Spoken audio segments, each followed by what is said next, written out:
नमस्कार, संवाद पर आपका स्वागत है। मैं हूं चेतना शर्मा आपके साथ। आज फिर से आपको इतिहास में ले जाऊंगी और एक बढ़िया सी कहानी सुनाएंगे, क्योंकि राजस्थान की मिट्टी सिर्फ रेत ही नहीं बल्कि इतिहास की गहराइयों को भी अपने भीतर समेटे हुए है। इन्हीं परतों में एक नाम बार बार उभर कर सामने आता है, वो है जिंदड़ गोत्र। ये कहानी सिर्फ एक गोत्र की नहीं है बल्कि उस सामाजिक संरचना, वीरता और सांस्कृतिक विरासत की है जिसने सदियों तक अपने अस्तित्व को बनाए रखा। ये कहानी शुरू होती है बायल गांव से। बायल गांव की धरती को प्राचीन समय से ही जिंदड़ गुर्जरों की प्रमुख स्थली माना जाता है।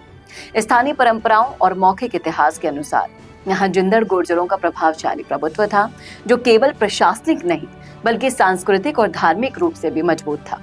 कहा जाता है कि इस क्षेत्र का विस्तार देवता छारदड़ा तक फैला हुआ था, जिससे स्पष्ट होता है कि जिंदड़ केवल एक परिवार नहीं बल्कि एक संगठित शक्ति थे।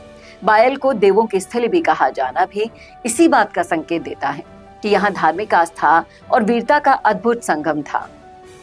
जिंदड़ गुर्जरों के पास लगभग 52,000 बीघा भूमि होने का उल्लेख मिलता है इतिहास के तहत, जिसे स्थानीय भाषा में बावनी कहा जाता था। ये केवल एक जमीन का आंकड़ा नहीं बल्कि उस समय की आर्थिक और सामाजिक ताकत का प्रतीक था। अब इतिहासकारों के अनुसार उनकी माने तो इतने बड़े भूभाग का स्वामित्व किसी भी समुदाय की संगठित शक्ति, कृषि क्षमता और सैन्य नियंत्रण को दर्शाता है।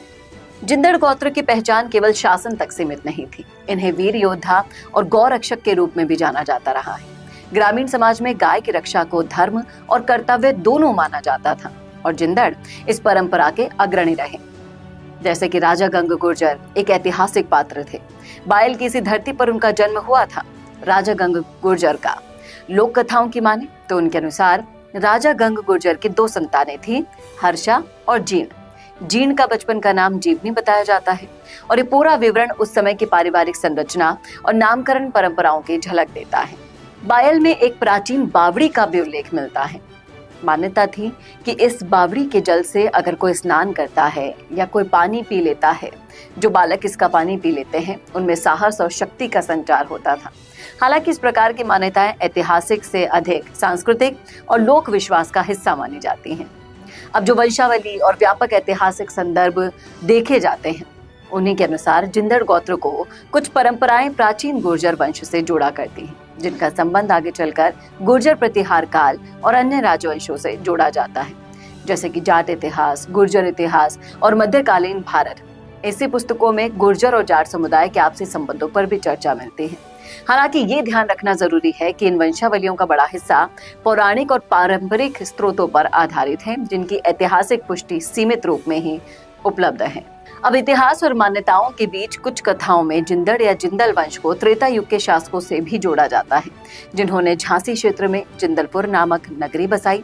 इन कथाओं में किलों, मंदिरों और नगरों का ढेर सारा वर्णन मिलता है, जो उस समय की समृद्धि को भी दर्शाते हैं।